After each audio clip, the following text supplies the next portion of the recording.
اعوذ باللہ من الشیطان الرجیم بسم اللہ الرحمن الرحیم وَلَقَدْ آتَيْنَا لُقْمَانَ الْحِكْمَةَ أَنِ اشْكُرْ لِلَّهِ وَمَنْ يَشْكُرْ فَإِنَّمَا يَشْكُرُ لِنَفْسِهِ وَمَنْ كَفَرَ فَإِنَّ اللَّهَ غَنِيٌّ حَمِيدٌ وَإِذْ قَالَ لُقْمَانُ لِابْنِهِ وَهُوَ يَعِظُهُ يَا بُنَيَّ لَا تُشْرِكْ بِاللَّهِ إِنَّ الشِّرْكَ لَظُلْمٌ عَظِيمٌ صدق اللہ العظیم۔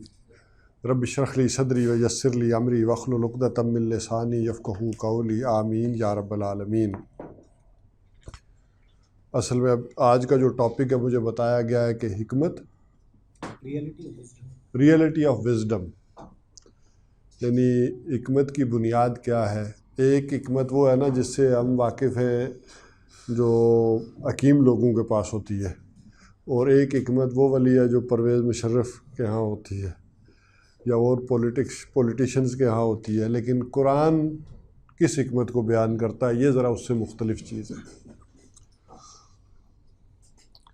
جہاں تک اس کا تعلق ہے، حضرت لقمان کے بارے میں کہا گیا وَلَقَدْ آتَيْنَا لُقْمَانَ الْحِكْمَةَ، اور ہم نے لقمان کو حکمت عطا کی تاکہ کر شکر اللہ کا، تاکہ حضرت لقمان کیا کرے، حکمت عطا کی تاکہ وہ اللہ کا شکر ادا کرے۔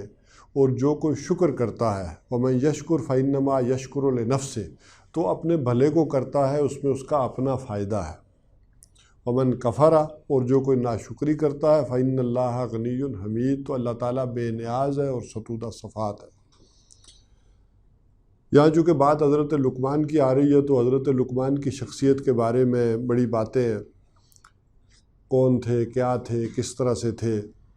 اگر میں مورخین کو دیکھوں، تاریخ دانوں کو، تو وہ ان کے بارے میں ایک اپنی رائے رکھتے ہیں۔ اسی طرح روایات کی بنیاد پر صحابہ کرام ہوں، تابعین ہوں، وہ بھی ایک رائے رکھتے تھے۔ ایک بات ہے کہ حضرت لقمان جو تھے، جسے کہا جاتا ہے کہ بائدہ اقوام میں سے تھے، عرب بائدہ جو کہلاتے ہیں۔ عرب بائدہ وہ اقوام ہیں جو نسیہ منسیہ ہو گئی، اب دنیا میں ان کا کوئی نام و نشان نہیں ہے۔ اس کے مقابلے میں دو عرب اور ہیں جو کہلاتے ہیں، ایک عرب مستعربہ اور ایک عرب عاربہ۔ عرب عاربہ وہ ہیں جو اصلاً اور نسلاً عرب ہیں، اور عرب مستعربہ وہ عرب کہلاتے ہیں کہ جو عرب میں رہنے کی وجہ سے عرب ہو گئے، اصلاً عرب نہیں تھے بلکہ عرب میں رہنے کی وجہ سے عرب کہلائے گئے۔ حضور صلی اللہ علیہ وسلم بھی انہی میں سے ہیں۔ ظاہر ہے آپ کے جد امجد حضرت ابراہیم تو عراق سے گئے ہیں، پھر فلسطین میں رہے ہیں۔ تو بہرحال حضرت لقمان بائدہ اقوام کی ایک شخصیت کہلاتے ہیں۔ کہا یہ جاتا ہے کہ قوم عاد، جس میں حضرت ہود علیہ السلام آئے تھے، اس میں مورخین کی دو رائے کہ ایک قوم عاد کے یہ شخص تھے اور عاد ہی کے چھوٹے بیٹے تھے، اور شداد کے بعد جو ہے یہ بادشاہ بنے ہیں، حکمران ہوئے ہیں قوم عاد کے۔ اور ایک رائے یہ ہے کہ نہیں، یہ پروسیس اس کے بعد ہوا ہے، جب وہ قوم عاد تباہ و برباد کر دی گئی تھی، اور حضرت ہود علیہ السلام جب لوگوں کو لے کر نکلے ہیں تو کچھ لوگ تو حضرت ہود علیہ السلام کے ساتھ جا کر آباد ہو گئے میدان صالح میں، اور کچھ لوگ جو ہے یمن میں آ گئے۔ تو یہ یمن میں ایک بادشاہ گزرے ہیں۔ اب یہ مورخین میں اختلاف ہے کہ پہلے عذاب سے پہلے کی شخصیت گزرے ہیں یا بعد کی شخصیت گزرے ہیں۔ اور ان میں خاص کر یہ ابن اسحاق جو سیرت میں بڑا نام رکھتے ہیں تاریخ میں، یا یہ سید سلیمان ندوی ہیں، یا حفظ الرحمن سہروی ہیں، یہ سب لوگوں کی رائے اس طرح سے ہے۔ جبکہ روایات کی بنیاد پر ہم دیکھیں تو عبداللہ ابن عباس، ابو ہریرہ اور جابر بن عبداللہ انصاری، سعید ابن مسیب، ان سب کی رائے یہ ہے کہ یہ جو حضرت لقمان ہیں یہ سوڈان کے ایک گاؤں کے رہنے والے تھے۔ اس زمانے میں مصر اور سوڈان مل کے ایک ملک بنتا تھا، لوبا یا لوبیا۔ یہ اس کے ایک سرحدی مشرقی گاؤں کے رہنے والے تھے، نسلاً حبشی تھے، کالے رنگ کے تھے، پستہ قد تھے، موٹے موٹے ہونٹ تھے، گنگریالے بال تھے، اور پیشے کے اعتبار سے کارپینٹر تھے، بڑھئی تھے، لیکن ایک بڑے ہی دانا اور بینا شخص تھے، وائز آدمی تھے، عقل مند آدمی تھے، جسے کہتے ہیں نا حکیم اور دانا آدمی تھے۔ اور ایک بات تقریباً سب میں طے ہے کہ نہ کوئی نبی تھے، نہ کسی نبی کے امتی تھے، بلکہ ایک بڑے ہی دانا اور عقل مند آدمی تھے، اور چونکہ عرب میں یہ ایک بڑے دانا آدمی کی حیثیت سے جانے جاتے تھے، ان کے اقوال جو ہے وہ کوڈ ہوتے تھے، جیسے ہم اپنی تقریروں میں علامہ اقبال کے اشعار کو کوڈ کرتے ہیں، اسی طرح ان کی باتیں بھی کوڈ کی جاتی تھی وہاں پر۔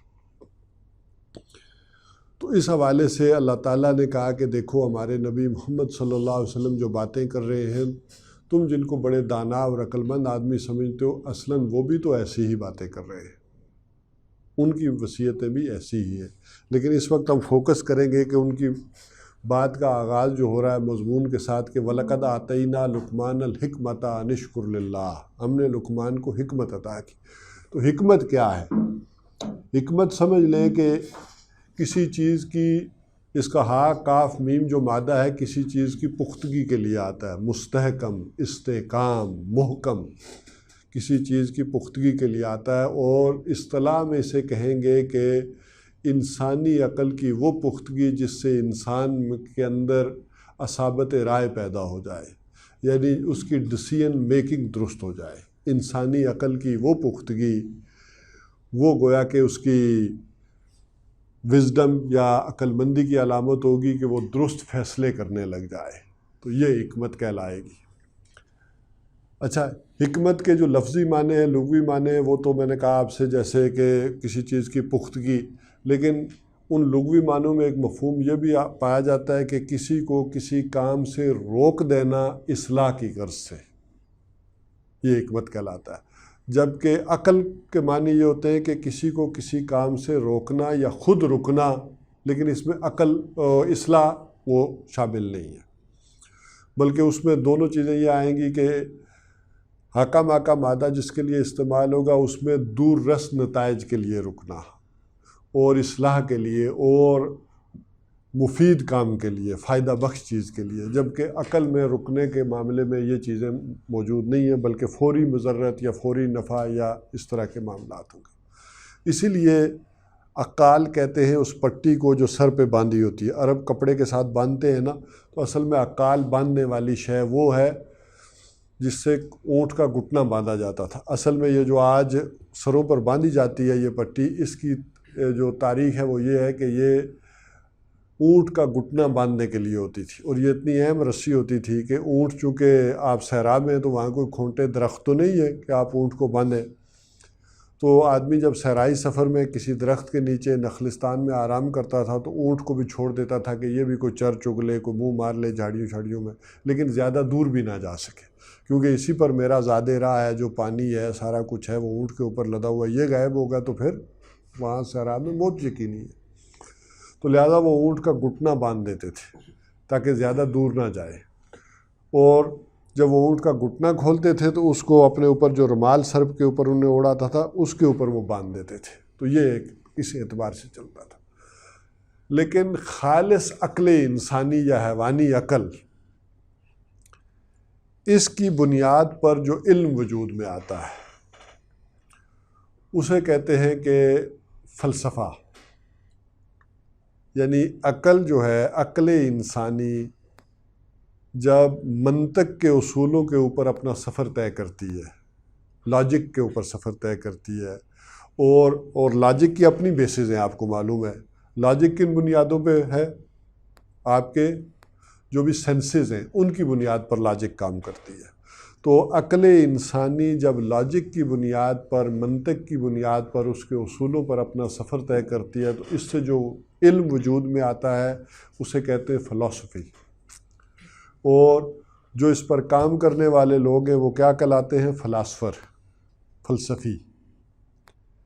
جبکہ عقل انسانی جب فطرت کی رہنمائی میں یہ سفر طے کرتی ہے تو اس سے جو علم وجود میں آتا ہے اسے حکمت کہتے ہیں، اور اس کے جاننے والے وہ حکماء کہلاتے ہیں، یا جیسے وہ فلسفی کہلاتے ہیں تو انگریزی کا لفظ آپ نوٹ کرنا چاہیں تو وہ سیجز کہلاتے ہیں، جو عقل سلیم اور فطرت سلیم کی رہنمائی میں سفر طے کرتے ہوئے علم انسان کو حاصل ہوتا ہے۔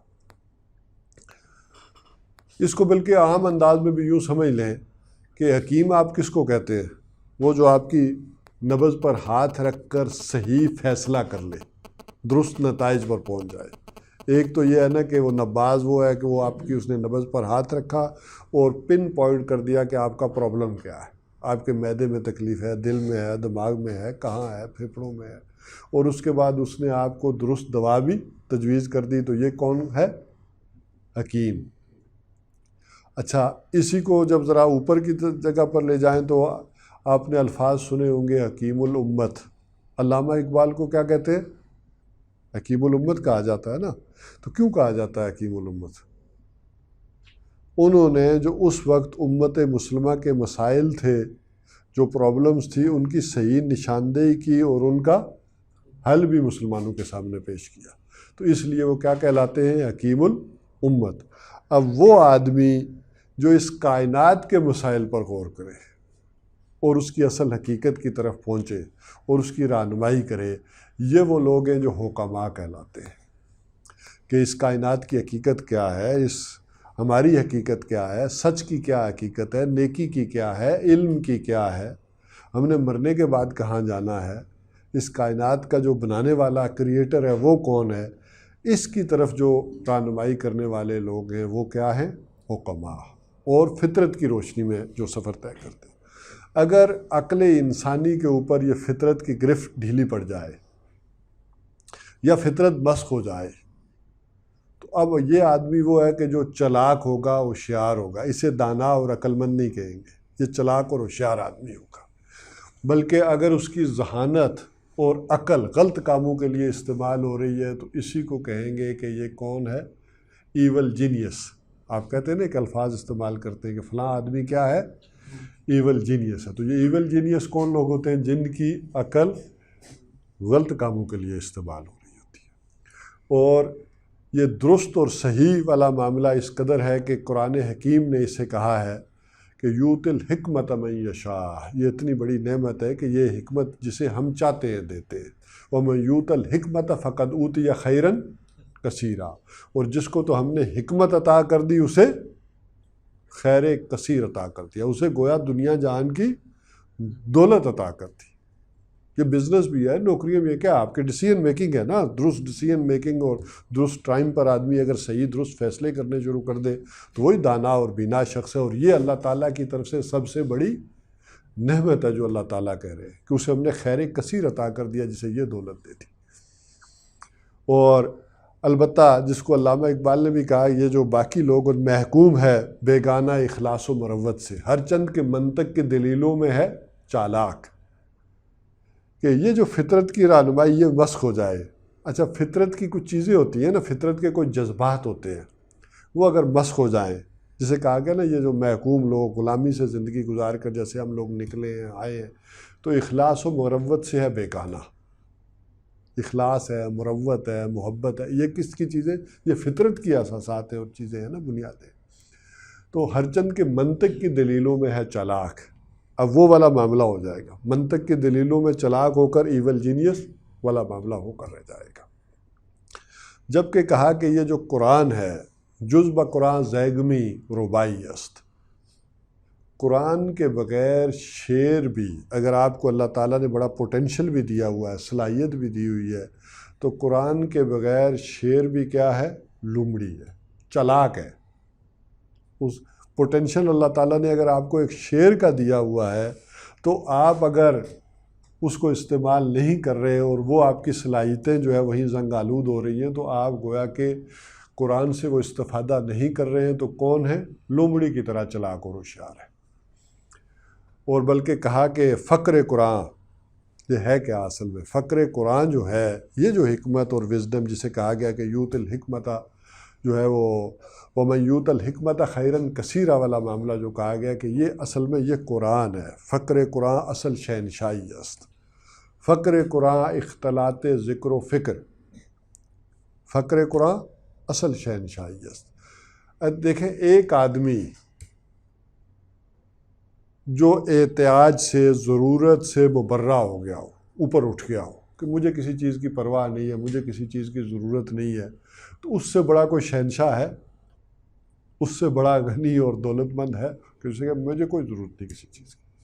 تو قرآن اگر ایک شخص کو اس سٹیج پر لا کر کھڑا کر دے کہ مجھے کسی سے کچھ نہیں چاہیے، میں تو اس سے مانگوں گا، اس سے لوں گا جو شہنشاہ ارض السماوات ہے، تو وہ ہے اصل شہنشاہی۔ اور یہ آتی ہے کہا کہ اختلاط ذکر و فکر، یہ ذکر کیا ہے؟ یہ اصل میں فطرت کا، قلب کا وظیفہ ہے، اور فکر کیا ہے؟ یہ عقل کا پروسیس ہے، سوچو اور یہ کرو۔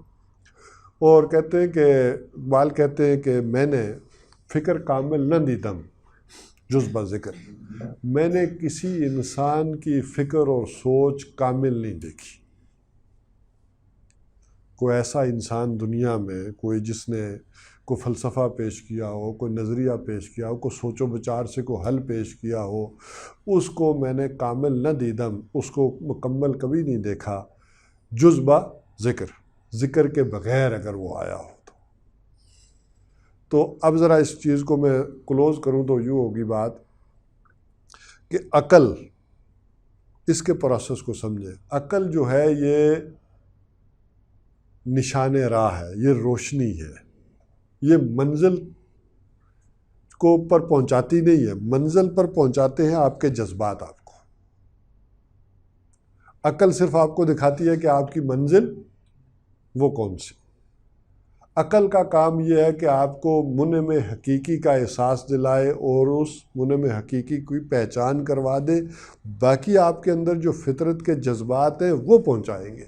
تو اگر انسان کی عقل بھی سلیم ہو، وہ آپ کی پہچان صحیح کروائے، اس کو آپ نے پراگندہ نہ کر دیا وہ چیزوں سے، اور اگر آپ کی فطرت بھی سلیم ہے، فطرت کو بھی آپ نے آلودہ نہیں کر دیا۔ اب یہ چیزیں جو فطرت کے اندر جذبات ہیں، اگر ان کو آپ نے نہیں دبا دیا، ان کو مسخ نہیں کر دیا، مثلا یہ فطرت کا جذبہ ہے نا سچ بولنا،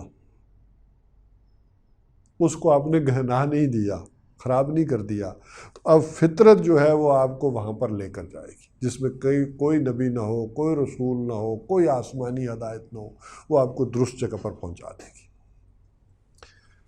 بلکہ اسی کو ذرا آگے شکر کے ساتھ جوڑ لیں تو بات اور کلیئر ہو جائے گی کہ وَلَقَدْ آتَيْنَا لُقْمَانَ الْحِكْمَةَ أَنِ اشْكُرْ لِلَّهِ، کہ وہ کیا کرے؟ تاکہ اللہ کا شکر کرے۔ تو یہ شکر کا اس کے ساتھ کیا تعلق ہے، اس کو سمجھ لیں۔ شکر ایک جذبہ ہے، اور یہ کس چیز کا جذبہ ہے؟ فطرت کا جذبہ ہے۔ یہ فطرت میں سے ایسے امڑتا ہے، ایسے نکلتا ہے جیسے زمین میں سے چشمہ۔ اسی لیے لغت میں کہا گیا ہے اس کو کہ این شکرا، جیسے زمین میں سے پانی ابلتا ہے ایسے شکر انسان کے اندر سے ابلتا ہے، شکر باہر نکلتا ہے۔ بلکہ انسان کا معاملہ کیا، آپ اس سردی میں کسی بھوکے کتے کو بھی اپنے گھر کے باہر ایک روٹی پھینکے نا، تو وہ بھی جس نظر سے آپ کو دیکھے گا اور دم ہلائے گا وہ آپ کا شکریہ ادا کر رہا ہوگا، اس کے اندر سے بھی وہ جذبہ نہیں کر رہا ہوگا۔ یا کسی جانور کے آگے بھی گرمی میں آپ پانی کی جو ہے وہ بالٹی جو ہے وہ جا کر رکھیں تو وہ پانی پی کر جس نگاہوں سے آپ کو دیکھے گا، اس کی نگاہوں سے آپ کو وہ شکر کا جذبہ امڑتا ہوا دکھائی دے گا، محسوس کریں گے آپ کے کس انداز میں یہ جانور میرا شکریہ جو ہے وہ ادا کر رہا ہے۔ تو یہ ایک جذبہ ہے۔ اچھا، جذبہ جہاں ہوتا ہے وہ اندھا بہرا ہوتا ہے، وہ وفا کا جذبہ ہو، وہ محبت کا جذبہ ہو، وہ شکر کا جذبہ ہو، وہ اللہ کو پہچان اور اس کو ماننے کا جذبہ ہو، ہوتا اندھا ہے۔ اس جذبے کو صحیح روشنی کیا چیز دکھاتی ہے؟ وہ عقل، جذبہ یہ آپ کے اندر ہے۔ تو دونوں چیزیں ہیں کہ ایک تو آپ نے اس جذبے کو ختم نہ کر دیا ہو، وہ جیسے کہتے ہیں نا چائنیز ایموشنل لیس قوم ہے، ان کے جذبات مجموعی طور پر ہے ہی نہیں، ختم ہی نہیں، فطرت کو انہوں نے بالکل ہی ختم کر کے رکھ دیا، بس کر کے رکھ دیا۔ تو یہ جو فطرت ہے اس کے اندر یہ جو شکر کا جذبہ یہ ایسے امڑتا ہے، اور امام راغب اصفہانی کہتے ہیں کہ یہ سب سے پہلے انسان کے دل میں پیدا ہوتا ہے، شکر بالقلب۔ دل میں ایسے پیدا ہوتا ہے کہ کسی نے آپ کے ساتھ کوئی بھلائی کی، نیکی کی، تو سب سے پہلا سٹیپ یہ ہے کہ آپ محسوس کریں کہ فلاں آدمی نے میرے ساتھ بھلائی اور نیکی کی ہے، تو وہ جذبہ اس کے اندر پھر پیدا ہوتا ہے۔ ایک سلیم الفطرت آدمی یہ چاہتا ہے کہ فلاں آدمی نے اگر میرے ساتھ نیکی کی، بھلائی کی، تو کبھی زندگی میں مجھے موقع ملے گا تو میں کیا کروں گا؟ اس بھلائی کا بدلہ بھلائی سے دوں گا۔ ایک سلیم الفطرت آدمی تو یہ سوچ رکھتا ہے، یہ ذہن رکھتا ہے۔ اور پھر اس کے بعد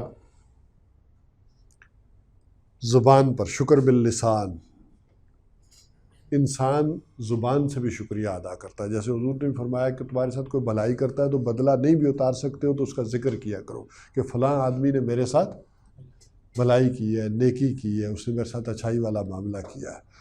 اور یہی وجہ ہے کہ حضور نے فرمایا وَمَن لَمْ يَشْكُرُ النَّاسَ، کہ جو انسان جو ہے وہ لوگوں کا شکر ادا نہیں کرتا، ان کا شکریہ ادا نہیں کرتا، وہ اللہ کا بھی شکریہ ادا نہیں کرتا. کیوں؟ اس کے گویا کے فطرت کے سوتے ہی خشک ہو گئے. جیسے آپ کہتے ہیں نا تیل کا کنواں خشک ہو گیا، پانی کا کنواں یا بورنگ آپ نے کرائی تھی کیا ہوا؟ خشک ہو گئے. تو وہ سوتے خشک ہو گئے جہاں سے پانی نکل رہا تھا، جہاں سے پیٹرول آ رہا تھا. تو آپ نے بھی اپنے فطرت کے وہ سوتے خشک کر دیے کہ اصل تو یہ فطرت کی چیز تھی، وہ جذبات تھے، وہ سامنے آنے تھے، وہ آئے نہیں. اور اگر وہ انسانوں کے لیے نہیں ہے تو اللہ کے لیے بھی نہیں ہے. اب ایک چھوٹا بچہ ہے تو اس کے لیے سارا شکر کا جذبہ کہاں ہوتا ہے؟ اپنی ماں کے لیے ہوتا ہے. وہ سمجھتا ہے یہی میری ضروریات پوری کر رہی ہے، یہی میری حفاظت بھی کر رہی ہے، یہی مجھے سلاتی ہے، کھلاتی ہے، پلاتی ہے. تو پوری توجہ اس کی اپنی ماں کی طرف ہوتی ہے. وہ شکر بھری نظروں سے اسے ہی دیکھتا ہے. پھر تھوڑا بڑا ہوتا ہے تو عقل اس کی رہنمائی کرتی ہے کہ نہیں، والد صاحب لاتے ہیں چیزیں تو یہ بناتی ہے، ماں بھی یہ کھلاتی ہے، یہ دفتر میں جو کام کرتے ہیں تو یہ کام ہوتا ہے سارا.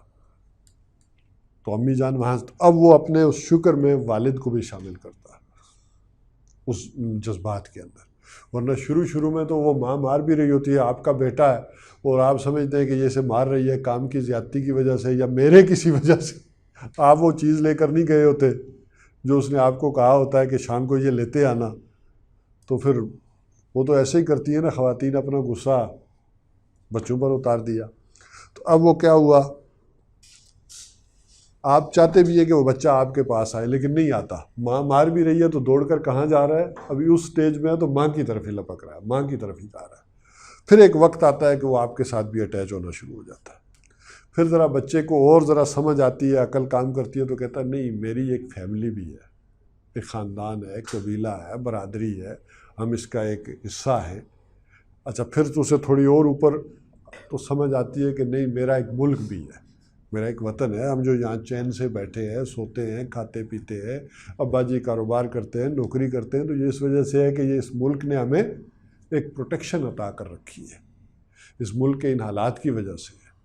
تو وہ اس کا ایک شکریہ جو ہے وہ کس کے لیے بھی ہوتا ہے؟ ایک احسان مانتا ہے اپنے ملک کا بھی. اگر سوتے خشک نہیں ہو گئے فطرت کے تو انسان اپنے ملک کے لیے بھی یہ جذبات رکھے گا. اور ایک وقت آتا ہے کہ انسانی سوچ اور عقل یہاں اگر رک جائے نا تو وہ پھر ملک کی بھی پوجا شروع ہو جاتی ہے. یہ جو کہتے ہیں نا کہ جے ہند، تو ایسے ہی تو نہیں کہتے کہ اس کی وجہ سے ہمیں یہ سارا کچھ مل رہا ہے. اب اس سے اوپر ذرا انسانی سوچ نے سوچنا شروع کیا تو کہتے ہیں ملک تو ہے ٹھیک ہے، لیکن یہ زیادہ احسان سورج کا نہیں ہے. یہ سورج جو ہے یہ جب نکلتا ہے، پانی بخارات بن کر اوپر اڑتا ہے، یہ اس کے ذریعے سے بارشیں برستی ہیں، چشمے ابلتے ہیں، پانی آتا ہے، فضا صاف ہوتی ہے. اچھا اس کی گرمی اور تمازد سے فصلیں اگتی ہیں، ہم جو ہے وہ توانائی حاصل کرتے ہیں. تو یہ تو اصل تو سارا احسان میرے اوپر سورج کا ہے. اکثر و بیشتر تاریخ انسانی میں دنیا کی جو عقل تھی، نوع انسانی کی عقل، وہ کہاں جا کر رکی؟ سورج پر. تو سب سے زیادہ پوجا کس کی گئی؟ سورج کی. اب یہ پوجا کیوں کی جاتی ہے؟ اس کو سمجھیں کہ کسی نے آپ کے ساتھ بھلائی کی تو آپ کیا کرتے ہیں؟ اس کی بھلائی کا بدلہ دیتے ہیں، اس کے ساتھ بھی نیکی اور بھلائی کرتے ہیں. لیکن آپ اندازہ کریں کہ سورج کی آپ کیا بھلائی کریں گے؟ سورج کے ساتھ کیا نیکی کریں گے؟ یہی کہ اس کے سامنے ہاتھ جوڑ کر کھڑے ہو جائیں، اس کی حمد کے ترانے گائیں، ڈنڈوت پیٹ لیں، یہی ہوتا ہے نا. تو یہ اصل میں یہی جذبہ شکر کا جو انسان کے اندر ہے، یہی جذبات کس میں ڈھل جاتے ہیں؟ عبادت کے اندر ڈھل جاتے ہیں. اور انسان پھر مختلف فطرت کے جو مظاہر ہیں ان کا جب وہ شکریہ اور احسان اپنے اوپر سمجھتا ہے تو پھر وہ یہ کرنا شروع کر دیتا ہے۔ اس لیے بعض لوگ تو آپ نے دیکھا ہوگا کہ دنیا میں وہ بھی ہیں جو اعضائے تناسل کی پوجا کرتے ہیں، ان کی عقل وہیں تک پہنچی، انہوں نے سمجھا کہ اسی کے ذریعے سے تو ہم پیدا ہوئے ہیں نا، تو سب سے بڑا احسان تو ان صاحب کا ہے کہ جس کے ذریعے سے ہم دنیا میں آئے تو انہوں نے اس کی پوجا کر دی، ان کی عقل نے وہیں تک ان کی رہنمائی کی۔ اب اس سے بڑھ کر ایک چھلانگ اوپر اور ہوتی ہے، جسے اقبال نے کہا نا کہ گاہ میری گاہ تیز چیر گئی دل وجود کو، گاہ میری الجھ گئی میرے توہمات میں۔ ایک تو یہ ہے کہ مظاہر فطرت کے اندر ہو، سورج ہو، کوئی درخت ہو، بڑا پہاڑ ہو، اس کے اندر نگاہ گم ہو گئی یا عقل وہیں تک پہنچ سکی اور وہیں گم ہو گیا انسان۔ اور گاہ میری نگاہ تیز چیر گئی دل وجود کو، ان ساری چیزوں کو جو سامنے نظر آ رہی تھی اس کو چیر کر، اس مادی وجود کو چیر کر سیدھی منم حقیقی تک جا پہنچی۔ اصل شے کیا ہے؟ اللہ کی ذات ہے۔ سورج کی بھی کیا حیثیت ہے، کیا تو وہ اس کی گویا کہ ہے کہ وہ نکلے اور پانی کو اڑائے اور باقی کام بھی کرے۔ سورج بھی تو اصل میں کس نے کیا ہے؟ اللہ نے پیدا کیا، اور اللہ ہی نے یہ سارا جو نظام ہے یہ چلایا ہے۔ تو اصل منم حقیقی کون ہے؟ اللہ۔ اور یہ جو آپ بندگی کرتے ہیں، عبادت کرتے ہیں، تو نماز پڑھتے ہیں، تو یہ بھی کس ضمن میں ہے کہ گویا کہ آپ اللہ کا شکر ادا کر رہے ہیں۔ تو اب ذرا اس بات کو ذرا دیکھیے کہ وَمَن یشکر فَإِنَّمَا یشکر لنفسہ، جو کوئی شکر کرتا ہے وہ اپنے بھلے کو کرتا ہے۔ بھلے کو کیوں کرتا ہے؟ شکر اصل میں فطرت انسانی کی صحت کی علامت ہے۔ تو جو کوئی شکر کر رہا ہے اس کا مطلب ہے اس کی فطرت کیا ہے؟ سلامت ہے، فطرت صحیح رخ پر ہے۔ اور جو کوئی شکر نہیں کر رہا تو وہ گویا کہ اپنا نقصان کر رہا۔ اور یہ حکمت اور شکر کا معاملہ یہاں تک ہے کہ جسے کہیں گے کہ لَإِن شَكَرْتُمْ لَأَزِيدَنَّكُمْ، کہ تم اگر شکر گزار ہوگے تو تمہیں اور زیادہ دوں گا۔ اور زیادہ سے اب آپ مختلف چیزیں سمجھ سکتے ہیں، لیکن یہاں میں اس کنٹیکسٹ میں اگر سمجھاؤں تو اللہ تعالیٰ یہ کہہ رہا ہے کہ میں اور زیادہ سمجھ اور عقل دوں گا۔ اور سمجھ اور عقل کس انداز سے؟ جس کو حضور صلی اللہ علیہ وسلم دعا کر رہے ہیں کہ یا اللہ ارنی حقیقت الاشیاء کما ہی، مجھے چیزوں کی اصل حقیقت دکھا دے جیسا کہ وہ ہیں۔ تو جب اصل حقیقت آپ کے سامنے آئے گی تو تب آپ صحیح فیصلہ کریں گے نا۔ اصل حقیقت سورج کی آپ کے سامنے آ گئی، باقی چیزوں کی آ گئی، تو اب آپ درست نتیجے کی طرف ہوں گے، اللہ تعالیٰ اور سمجھ دے گا۔ اور یہ سمجھ وہاں تک پہنچ جاتی ہے کہ آپ کے سامنے صحیح بات بھی آئے، بڑی ٹھیک بات لگے گی، آپ اس کے اندر اس کی تہہ میں چھپا ہوا شر بھی دیکھ لیں، یہ بھی ہوتا ہے۔ آپ کو محسوس ہو رہا ہوتا ہے کہ بندہ بات ٹھیک کر رہا ہے لیکن پیچھے اس کے نیت نہیں ٹھیک ہے، اس کی تہہ میں گڑبڑ ہے، لیکن لاجیکلی آپ رد نہیں کر سکتے، بات بڑی ٹھیک ہو رہی ہوتی ہے۔ تو انسان کے اندر وہ صلاحیت بھی پیدا ہو جائے، حکمت اس چیز کا نام ہے کہ اس کے سامنے بڑی صحیح بات بھی آ جائے جس کو رد نہیں کیا جائے، اس کی تہہ میں اس چھپے ہوئے شر کو دیکھ لے، اور انسان کے سامنے غلط سے غلط بات آ جائے اور بڑی شریر قسم کی بات آ جائے، اور اس کی تہہ میں چھپا ہوا خیر بھی انسان محسوس کر لے، دیکھ لے کہ اگرچہ یہ بڑا شر والا معاملہ ہے لیکن اس کا یہ پہلو اس کے اندر خیر کا پہلو، اس خیر کو پہنچ جائے۔ یہ ہے وہ حکمت کی معراج، اصل جڑ تک اور تہہ تک پہنچ جانا۔ اور یہ حاصل نہیں ہوتی بغیر قربانی دی، ایثار کی۔ یہ قربانی اور ایثار بھی اس فطرت کے جذبات ہے۔ یہ صلاحیت انسان کو حاصل اس وقت ہوتی ہے کہ جب انسان اپنا آپ اپنی چیزیں قربان کرنے کے لیے تیار ہو صحیح بات کے لیے، وہ اپنا کیریئر داؤ پر لگانے کی صلاحیت رکھتا ہو۔ وہ اتنی ہمت کرتا ہو کہ اسماعیل کے گلے پر چھری چلا سکتا ہو، وہ آگ میں چھلانگ لگا سکتا ہو۔ اسی کو کہا نا بے خطر کود پڑا آتش نمرود میں، عشق عقل ہے محو تماشائے لب بام ابھی۔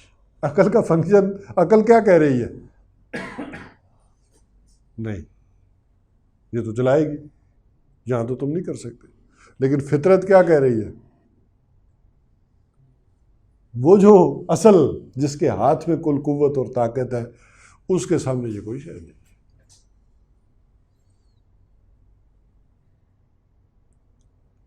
ہو سکتا ہے یہ درس قرآن بھی سن کر، آپ عربی بھی پڑھ کے، کوئی تفسیریں اور اچھی کتابیں بھی پڑھ کر کوئی نالج کا ایک پہلو آپ حاصل کر لیں، کوئی انفارمیشن آپ کو مل جائے، لیکن اس کی ڈیپتھ میں آپ نہیں پہنچ سکتے، اس کی گہرائی میں، جب تک کہ آپ قربانی دینے کے لیے تیار ہو، ایثار کرنے کے لیے تیار ہو، اپنے آپ لٹانے کو تیار نہ ہو، جب تک یہ چیزیں نہیں کھلتی۔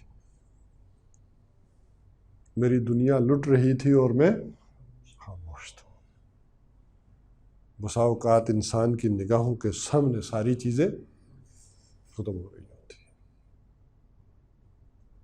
تو یہ حکمت انسان کو تب جا کر حاصل ہوتی ہے۔ تو اس حوالے سے آج کا جو موضوع تھا میں سمجھتا ہوں وہ کر دی۔ اور ومن کفرا، یہاں کفر آیا ہے اس شکر کے مقابلے میں۔ کفر کے لفظی معنی ہے چھپا دینا، دبا دینا۔ کیا چیز چھپا دینا، دبا دینا؟ یہ جو آپ کا جذبہ تھا، یہ آپ کی جو رہنمائی کر رہا تھا، آپ نے اس کو کیا کیا؟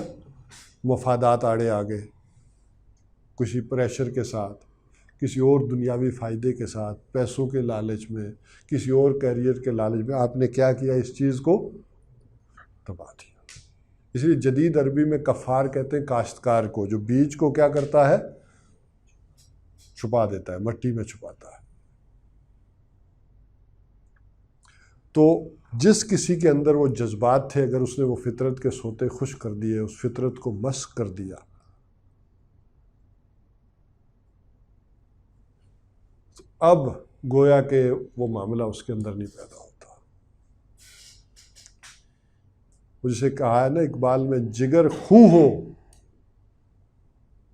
تو چشم دل میں ہوتی ہے نظر پیدا۔ جگر خوں ہو تو چشم دل میں ہوتی ہے نظر پیدا۔ یہ جو دل ہے، اس کے اندر پھر وہ صلاحیت، وہ چشم جو ہے دل کی، وہ نگاہ کی، وہ فطرت کی جو نگاہ ہے، اس میں نظر تب پیدا ہوتی ہے جب آپ کے جذبات کے، ان چیزوں کے، مفادات کے کیا ہوتے ہیں؟ یہ ٹکڑے ہوتے ہیں، جگر خوں ہوتا ہے۔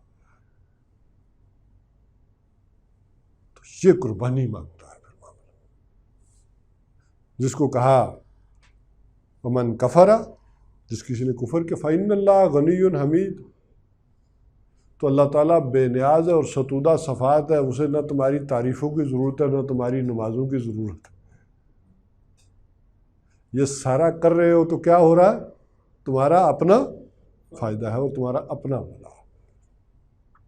تو جسے وزڈم کہا گیا، عقل کہا گیا، یا دانائی کہا گیا، بینائی کہا گیا، وہ انسان کو حاصل ہوتی ہے اس انداز میں کہ وہ اپنی فطرت اس کو بھی سالم رکھے اور اپنی عقل کو بھی سلامت رکھے۔ تو یہ دونوں چیزیں مل کر انسان جو ہے وہ کیا بن جاتا ہے؟ وائز بن جاتا ہے۔ یہ ہے وزڈم کی حقیقت جو قرآن حکیم سے مجھے سمجھ میں آیا۔ اقول قولی ھذا واستغفر اللہ لی ولکم ولسائر المسلمین۔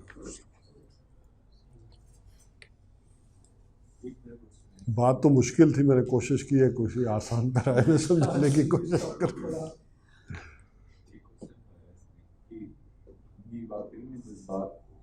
وہ آپ دبا لیتے ہیں پھر وہ ہوتا ہے. لیکن یہ کیسے پتہ چلے گا کہ یہ جذبات جو آپ ہے یہ فطری ہے یا پھر جو ہے شیطانی ہے یا کیا ہے؟ دیکھیں ڈفرینشیٹ کیسے کریں؟ دیکھیں دو باتیں آ گئی نا. جذبہ تو جذبہ ہے، میں نے بنیادی طور پر بتا دیا، وہ اندھا ہے، اس کو تو نہیں پتا. اس کو نہیں پتا. ٹھیک ہے، اس کی ایک مثال یہ ہے کہ آپ کے اندر محبت کا جذبہ ہے نا. اچھا کچھ لوگ مٹیریلسٹک ہو جاتے ہیں، دبا لیتے ہیں اس کو، لیکن جذبہ ہے محبت کا. اچھا اس محبت کے جذبے کے تحت انسان کیا کرتا ہے؟ اپنی ماں سے محبت کرتا ہے، والد سے کرتا ہے، بہن بھائیوں سے کرتا ہے، اب یہ وطن سے کرتا ہے، ٹھیک نا، اپنی قوم ملک.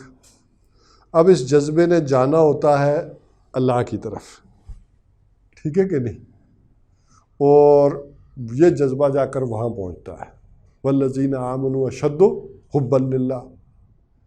اہل ایمان کا معاملہ تو یہ کہ محبت میں شدید ترین کہاں ہوتے ہیں؟ اللہ کے ساتھ. اب شیطان تھوڑا سا ذرا آپ کے جذبات کو ڈائیورٹ کر کے جن سے مخالف کی طرف پورا فوکس کرتے تھے، یعنی وہ جذبہ جو پورا بھرپور اس انداز میں کس کے لیے ہونا چاہیے تھا؟ اللہ کے لیے.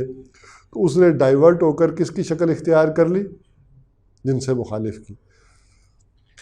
اور پھر وہ چیز آ جاتی ہے انسان کے اندر کہ میں اس کے ساتھ اگر نہ مل سکا تو کیا کروں گا؟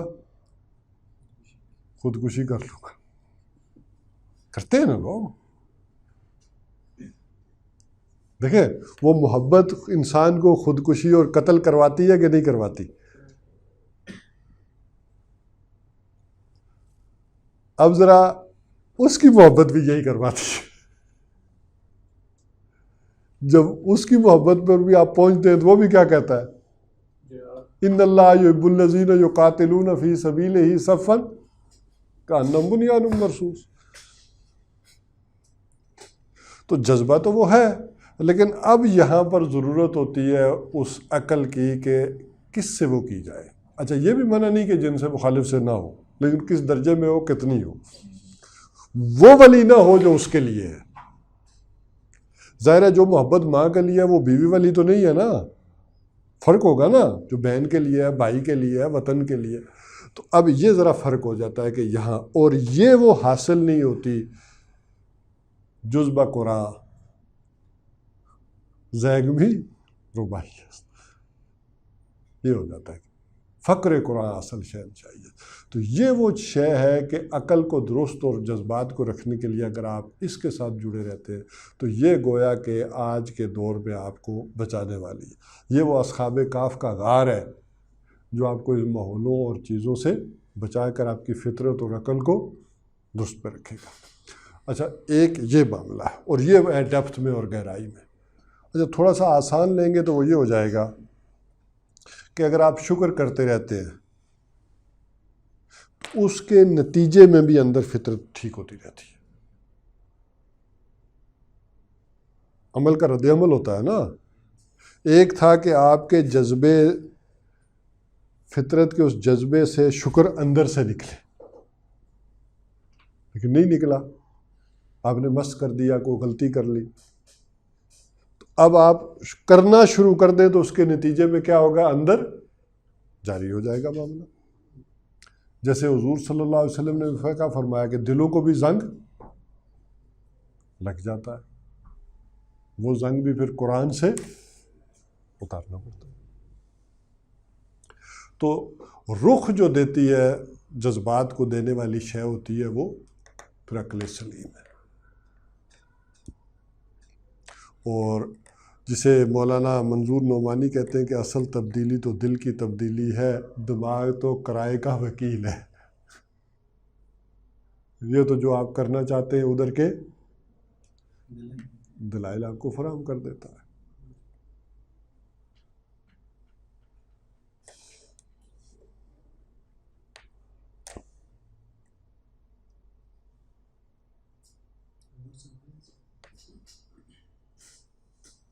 دعا کر لیں.